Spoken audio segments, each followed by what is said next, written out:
Okay guys, welcome to this overview video of encryption and an explanation of how to use encryption within CreditEase. So the whole idea of the encryption or implementing an encryption component basically around the chat stuff. As you know, it was mentioned that we should encrypt the data being sent through PubNub. And what I thought about the encryption then is to use encryption as an add-on service, basically. So we can use encryption for anything later on within CreditEase. So for that reason, I've added it in the dispatcher, as you can see, as an endpoint or as a method with post and get. So with post, what we'll need is, of course, the data that you want to encrypt, and then it will return a result encrypted string.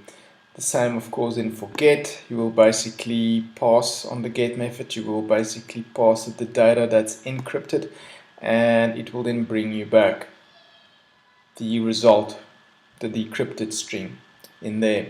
So the idea for using the encryption would be that anything that needs to be encrypted will call dispatcher, do a post for encrypt, and it will return your encryption for you, or we'll do the post with the encrypted string and will bring back the decrypted string, and then you can use it on from there. And that's why it's living in the dispatcher. Should you want to use this within the Windows environment, you'll simply then actually just call the assembly that I'm using for encryption. So just to show you code-wise then how it works is that I'm using a component called block encryptor. It's actually a component we've actually got the code for this, but just to show you implementation. So in the dispatcher, in the actual encryption controller of the dispatcher, I basically reference the block encryptor assembly, and I basically call the encrypt string block method. I pass the actual data that I want to encrypt.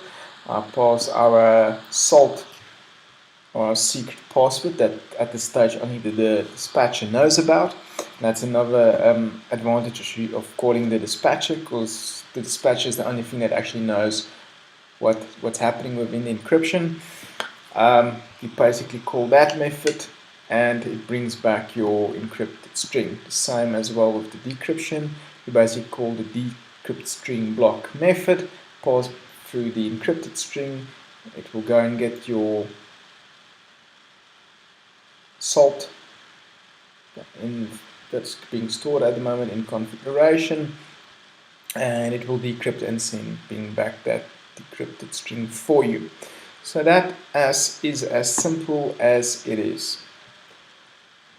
And that is an overview of encryption, or how encryption has been implemented.